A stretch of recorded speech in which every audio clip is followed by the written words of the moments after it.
everyone, welcome back to my YouTube channel. It's your hostess Nimi. I know I haven't been active, but anyways, let's just jump straight into the case. So today's case is on Jeanette DePalma. Who was she and what happened to her? Jeanette was a 16-year-old girl and she went missing for 6 whole weeks. On September 19th of 1972, her body was discovered by a dog. The dog brought home a badly decomposed arm to his owner. And from there, they were able to identify that the arm belonged to Jeanette DePalma. Now, many are familiar about this case and many have bad memories from this case. And there's just so many things that don't add up of whether it's a murder or not. So many people have said that Jeanette was actually used as a human sacrifice in a satanic occult. Do I believe that? I mean, it's a possibility. Especially around the 70s, it's said, according to the article that I was reading by Weird NJ, that many people believed there were occults around the 70s and that she could have been used as a human sacrifice.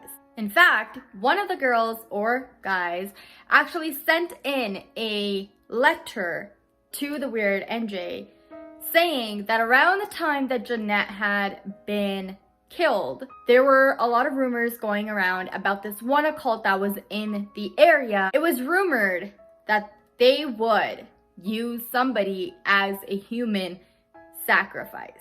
So, is there a possibility that Jeanette was actually lured in and killed at the quarry?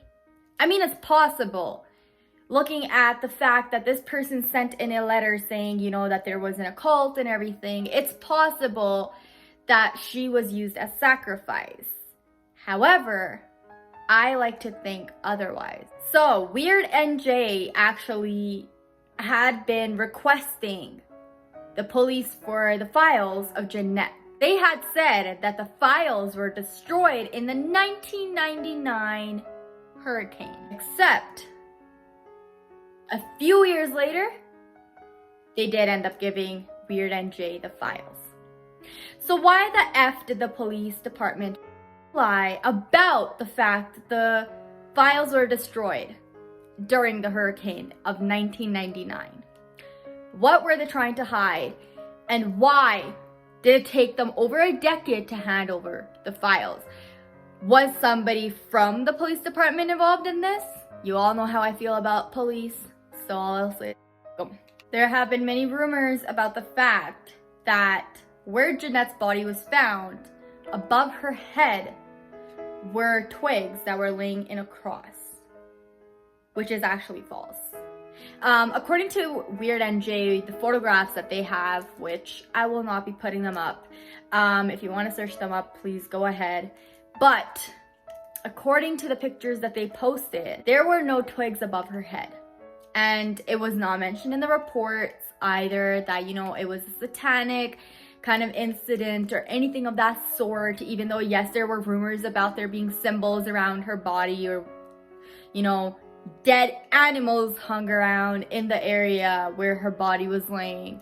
None of that shit's true. So why did they make up the story of Jeanette actually being a part of an occult?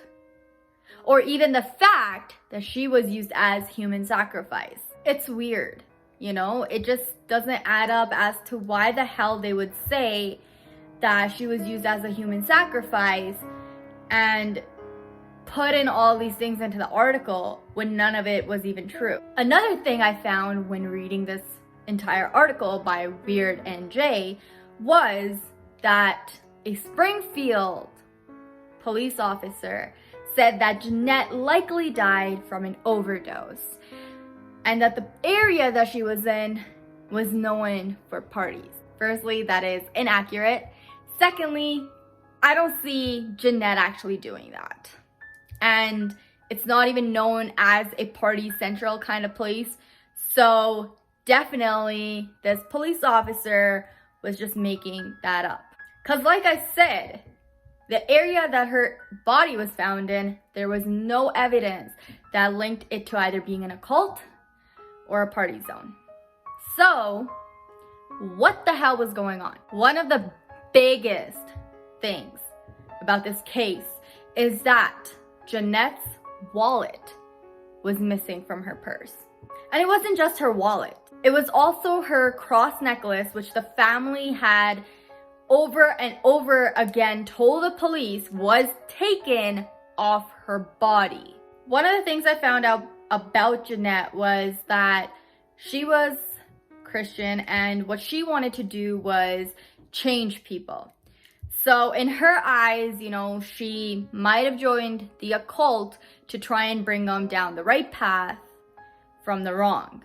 And that's the reason that she ended up dead. But what I still don't understand is why the did the police lie about the files having been destroyed in the hurricane? I just don't understand the point of doing that, and then, you know, 20, 30 years later, you guys are giving the files out. So of course, there's definitely something there. They were definitely trying to cover something up. Either it was somebody that was involved in the goddamn police department, or, you know, somebody was paid off to just like shut down the case. Because another person anonymously sent in a letter to Weird NJ, which stated that, you know, there were articles being printed about Jeanette, and then all of a sudden, boom, they just stopped. Like maybe 3-4 articles were printed, and then boom. I don't get why the article stopped. I don't understand why the investigation stopped. None of it adds up. Definitely, the police department was hiding something. That's a guarantee. One other thing I would like to know is, why the hell nobody came forward with the information that they had about the murder until 20 to 30 years later? Why did nobody speak up? Were people afraid that if they spoke up, the person who killed Jeanette would come after them? Did they know the person? Because it doesn't make any sense as to why people didn't step forward right after the investigation or during the investigation. Is there more information that is still being held back? And are people just willing not to share the story of what really happened? Because honestly, I just find it really, really odd that people decided to, you know, give the information out way after everything happened, and everybody had forgotten about this case at that point. And now people are stepping forward in 2021, by the way. This entire information that was released by Weird NJ, the article that they had written, they had done the research around February 2021. So why did it take people so long to step forward? You know, I just don't understand how anybody could wait this long. Is the killer one of the people who sent in those letters? It's possible. I mean, I'm just saying it's a possibility, you know? But I don't understand why come forward after 30 plus years. Why not go to the police department and tell them what you know? Anyways, that's all I have for you guys today. I will see you guys in the next video. Until then, peace out.